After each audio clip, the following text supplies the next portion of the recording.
विजयादशमी उत्सव के निमित्त हम सब एकत्रित लोगों के बीच में आज के हमारे प्रमुख अतिथि महोदय भूतपूर्व राष्ट्रपति जी आदरणीय रामनाथ जी कोविंद,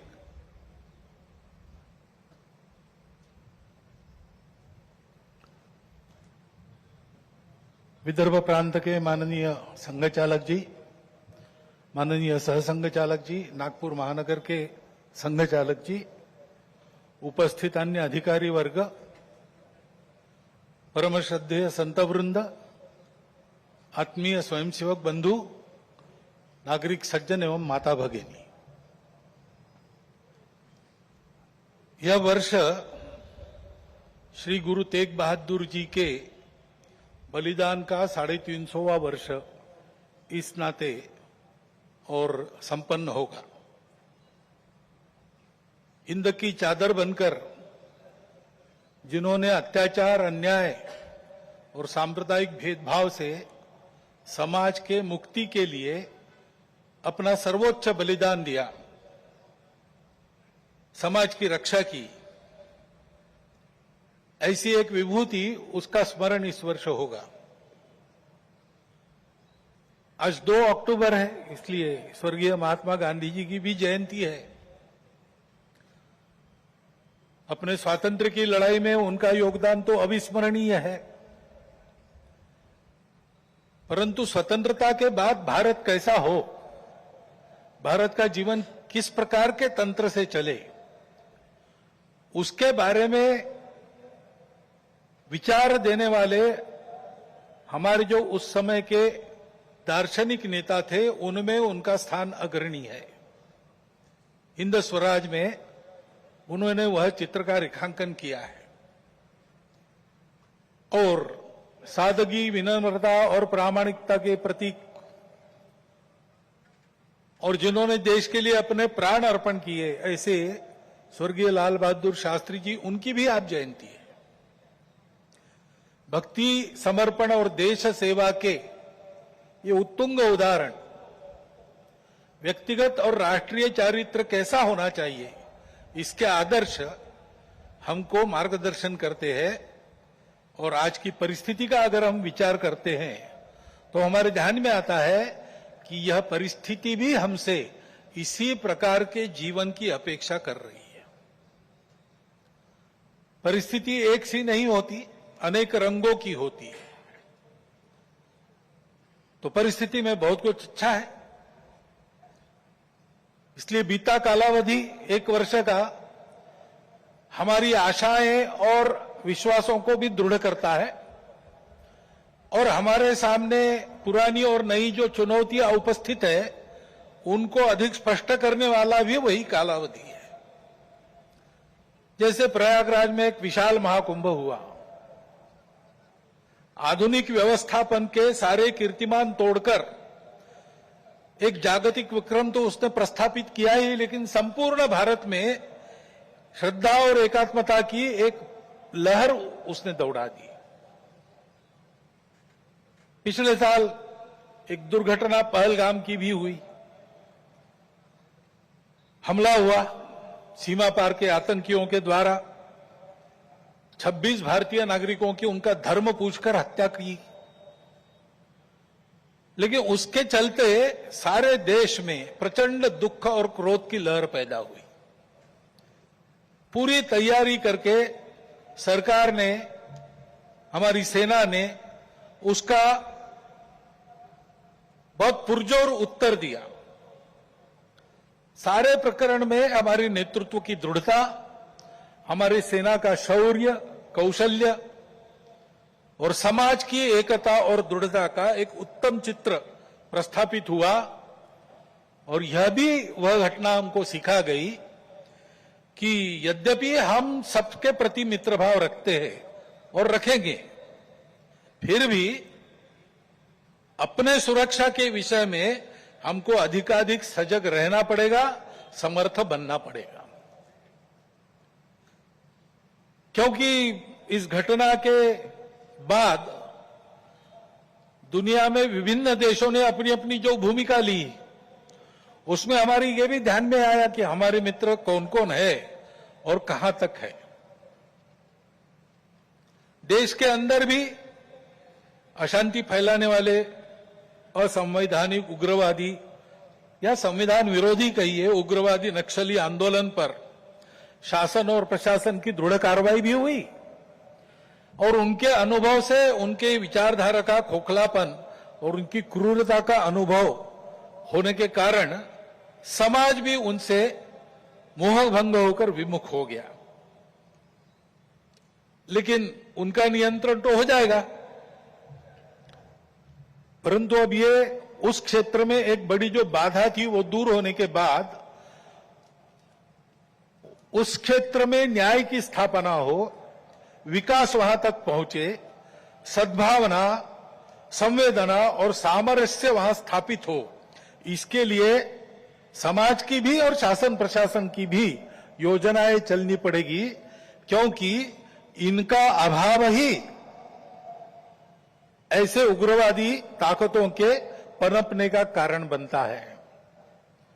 इससे त्रस्त मनुष्य दूसरा कुछ उपाय दिखता नहीं, इसलिए निराश होकर उनको प्रश्रय देता है। ये न हो इसलिए ऐसी योजनाओं की आवश्यकता है। आर्थिक क्षेत्र में भी हम आगे बढ़ रहे हैं। ऐसा जो प्रचलित परिमाण है दुनिया के, उसके आधार पर कहा जा सकता है हमारा देश आर्थिक क्षेत्र में आगे बढ़े, इसलिए आर्थिक जगत के हमारे उद्योगी बंधु, विशेषकर तरुण उद्योजक, इनमें एक मादा भी दिखता है, उत्साह भी दिखता है, इच्छा आकांक्षा भी दिखती है। परंतु ये जो प्रचलित अर्थ प्रणाली है सारी दुनिया में वही है, तो सारी दुनिया के अनुभव में उसके कुछ दोष भी आ रहे हैं। विकास के इस प्रकार के पद्धति से अमीरी और गरीबी का अंतर बढ़ता है। आर्थिक सामर्थ्य कुछ चंद हाथों में एकत्रित होता है। शोषण करने के लिए एक नया सुरक्षित तंत्र इसमें से खड़ा हो सकता है, चिंता नहीं की तो। पर्यावरण के हानि की समस्या खड़ी हो जाती है और मनुष्यों के आपसी व्यवहार में कई प्रकार की व्यापारिक दृष्टि और अमानवीयता की बातें प्रवेश कर जाती है। इन दोषों की बाधा हमें नहीं होनी चाहिए, इसलिए भी कि अभी हाल में अमेरिका ने जो नई टैरिफ नीति अपनाई, उनके अपने हित के लिए अपनाई होगी, लेकिन उसकी मार तो सभी पर पड़ रही है। इसलिए ये सारा परिदृश्य अथवा ये सारी प्रचलित पद्धति उस पर हम निर्भर हो जाए ऐसी नहीं है। विश्व का जीवन परस्पर निर्भरता से ही चलता है। राष्ट्रों में आपस में सब प्रकार के संबंध होने पड़ते हैं। अकेला राष्ट्र अलगाव में, आइसोलेशन में जी नहीं सकता। परंतु ये निर्भरता मजबूरी में न बदल जाए, क्योंकि वो कब बदलेगी, कैसे बदलेगी, उसका कोई पता नहीं। और इसलिए इस निर्भरता को मानते हुए, विश्व जीवन की एकता को मानते हुए, हमको इसको मजबूरी न बनाते हुए जीना अगर है तो स्वदेशी और स्वावलंबन का कोई परिणाम नहीं, कोई पर्याय नहीं। हमको आत्मनिर्भर होना पड़ेगा, स्वावलंबी जीवन जीना पड़ेगा, स्वदेशी का उपयोग करना पड़ेगा और फिर भी अंतर्राष्ट्रीय संबंधों का सब प्रकार के, राजनयिक हो, आर्थिक हो, व्यापारिक हो, इन सबका जतन हमको करना पड़ेगा। लेकिन उसमें मजबूरी नहीं होगी, हमारी अपनी इच्छा होगी, हमारा अपना सद्भाव होगा, ऐसा हमको बनना पड़ेगा। प्रचलित पद्धति जो है उसके दुष्परिणाम हमारे यहां भी दिखते हैं। अभी हाल में ही जो खबरें पिछले 1-2 साल से चल रही है, प्रत्यक्ष हम देख रहे हिमालय के क्षेत्र में कैसे चल रहा है। वर्षा का अनियमित होना तो सर्वदूर है, प्रकृति के प्रकोप भी बढ़ गए हैं, भूस्खलन होता है, अप्रत्याशित वर्षा होती है, हिम नदियां सूख रही है। ऐसे परिणाम गत 3-4 वर्षों में तीव्र होते चले जा रहे हैं। ये हिमालय हमारे लिए सुरक्षा की दीवार और दक्षिण पूर्व एशिया के लिए उसका पूरा जलस्रोत हिमालय से ही आता है।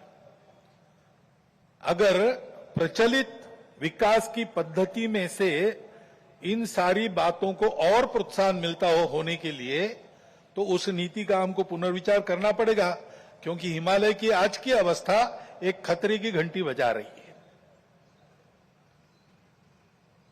प्राकृतिक उथल पुथल है तो जनजीवन में भी उथल पुथल दिख रही है। श्रीलंका में, बाद में बांग्लादेश में, बाद में नेपाल में, हमारे पड़ोसी देशों में भी हमने इसका अनुभव किया।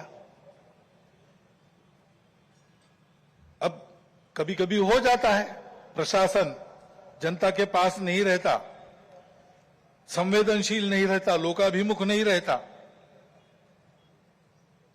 उनकी जनता की अवस्थाओं को ध्यान में रखकर नीतियां नहीं बनती, तो असंतोष रहता है। परंतु उस असंतोष को इस प्रकार व्यक्त होना, ये किसी के लाभ की बात नहीं है। अभी अभी प्रमुख अतिथि महोदय ने कहा, 25 नवंबर के भाषण की याद की, उसमें इस प्रकार के जो आंदोलन है जिसमें इतनी सारी हिंसा और विनाश होता है, डॉक्टर अंबेडकर साहब ने उसको ग्रामर ऑफ अनार्की कहा है। प्रजातांत्रिक मार्गों से भी परिवर्तन आता है, ऐसे हिंसक मार्गों से परिवर्तन नहीं आता है। एक उथल पुथल हो जाती है, लेकिन स्थिति यथावत रहती है। पूरे दुनिया का अभी तक का इतिहास देख लीजिए, जब से ये उथल पुथल वाली तथाकथित रिवॉल्यूशंस, क्रांतियां आई, किसी क्रांति ने अपने उद्दिष्ट को प्राप्त नहीं किया। राजा के खिलाफ फ्रांस की राज्य क्रांति हुई, उसका परिणाम क्या हुआ?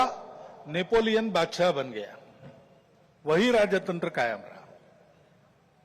इतनी सारी तथाकथित साम्यवादी क्रांतियां हुई, सब साम्यवादी देश आज पूंजीवादी तंत्र पर चल रहे हैं, जिसके खिलाफ क्रांति हुई। ऐसे हिंसक परिवर्तनों से उद्देश्य नहीं प्राप्त होता है, उल्टा इस अराजकता की स्थिति में देश के बाहर की स्वार्थी ताकतों को अपने खेल खेलने का मौका मिलता है। और इसलिए हमारे पड़ोसी देशों में जो उथल पुथल हो रही, ये हमारे ही देश है, वे हमसे दूर नहीं है। कुछ वर्ष पूर्व भारत ही थे, हमारे अपने हैं। उनमें इस प्रकार की अस्थिरता उत्पन्न होना, ये हमारे लिए, हम केवल उनके पड़ोसी हैं इसलिए नहीं, वो सब हमारे अपने देश है, इसलिए चिंता का विषय है। हितरक्षण से भी ज्यादा ये जो हमारा आत्मीयता का संबंध है, अपनेपन का संबंध है, उसके चलते ये चिंता होती है। परिस्थितियां ऐसी है, जैसा मैंने कहा, दोनों प्रकार है। सुखदायक रूप बहुत दिखता है, सुख सुविधा बढ़ी, मनुष्य के ज्ञान की, विज्ञान की प्रगति हुई, व्यवस्थाएं आरामदायक बनी, राष्ट्र पास आए, माध्यमों के जरिए भी और आर्थिक लेन देन के जरिए भी। परंतु इस परिवर्तन की, विज्ञान और तकनीकी की गति इतनी ज्यादा है कि मनुष्यों की गति का बदलने की और उसका तालमेल नहीं बैठ रहा है। इसलिए भी मनुष्य जीवन में कई प्रकार की समस्याएं, युद्ध, अन्य छोटे बड़े कलह, ये तो सब चल ही रहे। प्रकृति के उग्र प्रकोप को हम अनुभव कर रहे हैं, लेकिन परिवारों में भी टूटन आ रही है। नागरिक जीवन में बढ़ता हुआ अनाचार, अत्याचार दिखाई देता है। इसके शमन के, इसके उपाय चलते हैं, प्रयास हुए हैं, परंतु इसका पूर्ण निदान होने में वो असफल हो गए। और उसके ऊपर अस्वस्थता, कलह, हिंसा को बढ़ाते हुए विश्व में सब प्रकार की परंपरा, मांगल्य, संस्कृति, श्रद्धा, इसका संपूर्ण विनाश ही आगे परिवर्तन लाएगा। ऐसी उल्टी विचारधारा, विपरीत विचारधारा और घातक विचारधारा लेकर चलने वाला एक नया पंथ उदय में आया। बहुत पहले आया, आजकल वो भारत में भी अपने हाथ पैर फैलाने की कोशिश कर रहा है सभी देशों में। उसके कारण जो समाज जीवन की अस्त व्यस्त अवस्था हुई है और एक तरह से अराजकता की ओर सारा समाज बढ़ रहा है, ऐसी संभावना दिखती है। उसका अनुभव सब देशों में हो रहा है और इसलिए इन सारी परिस्थितियों को लेकर विश्व जब पुनर्चिंतन करता है तो वो भारत की ओर अपेक्षा से देखता है। भारत इसका कोई उपाय निकाले, ऐसे विश्व में भी अपेक्षा है। और सौभाग्य से भारत में एक आशा की किरण ये दिखाई देती है कि नई पीढ़ी में देशभक्ति की भावना, अपने संस्कृति के प्रति आस्था और विश्वास का प्रमाण निरंतर बढ़ा है। संघ के स्वयंसेवकों सहित समाज के व्यक्ति और समाज की संस्थाएं अभावग्रस्त वर्गों की निस्वार्थ सेवा करने के लिए अधिकाधिक आगे आ रहे हैं। समाज स्वयं को सक्षम अनुभव करता है और इसलिए कई बातों में सरकार के पहले पहल करके अपने सामने की समस्याओं का खुद ही निदान करने में यशस्वी हो रहा है। यह भी एक अच्छा लक्षण है और इसलिए ऐसे सब कार्यों में समाज का सहयोग संघ भी अनुभव करता है, अन्य ऐसे काम करने वाले संगठन और व्यक्ति भी अनुभव करते हैं। प्रत्यक्ष सहयोग और सहभाग, इसकी इच्छा समाज में बढ़ रही है और बुद्धिजीवियों में भी अपने देश के हमारा कोई स्वतंत्र अलग ऐसा कोई प्रतिमान, ऐसा कोई मॉडल हो सकता है क्या, इसकी खोज करनी चाहिए, ऐसा चिंतन बढ़ रहा है। क्योंकि भारतीय चिंतन दृष्टि एक विशेष है। हमारे प्रमुख अतिथि महोदय ने जितने नाम लिए उन सहित स्वामी विवेकानंद से लेकर तो महात्मा गांधी जी, दीनदयाल उपाध्याय, राम मनोहर लोहिया जी तक, इन सब लोगों ने इस प्रकार की दृष्टि को सामने रखते हुए कुछ चिंतन दिया है। उसकी तफसील उसके अलग अलग होंगे, परंतु उसकी दिशा एक ही है। आधुनिक विश्व के पास जो दृष्टि है वो गलत नहीं है, लेकिन अधूरी अवश्य है। मानव का भौतिक विकास होता है, नैतिक विकास की ओर ध्यान नहीं रहता है। विकास होता है, पर्यावरण की ओर ध्यान नहीं रहता। विकास होता है, कुछ लोगों का होता है, कुछ का नहीं होता। आज अमेरिका का जीवन विकसित माना जाता है, उसको आदर्श मानकर हम चले भारत के लोग, और हमने चाहा कि भारत अमेरिका जैसा जीवन जिए। तो कुछ अभ्यासक कहते हैं, हिसाब करके ऐसा जीवन जीने के लिए और 5 पृथ्वियों की आवश्यकता लगेगी। ये विकास कैसे होगा? ये हो नहीं सकता। प्रगति के साथ साथ इसी के कारण नई नई समस्याओं को हम झेल रहे, जो प्राण संकट बन रही है। दृष्टि का अधूरापन ही इसके लिए कारण है।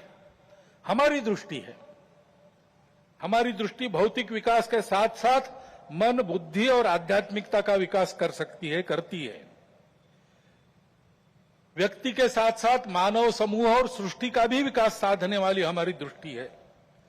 मनुष्य की आवश्यकताओं, इच्छाओं के अनुरूप आर्थिक स्थिति, इच्छा पूर्ति हो सबकी, ऐसी व्यवस्था, उसके साथ साथ ही समूह के प्रति और सृष्टि के प्रति कर्तव्य बुद्धि और अपनेपन का साक्षात्कार व्यक्तियों में जगाने की शक्ति हमारी इस दृष्टि में है।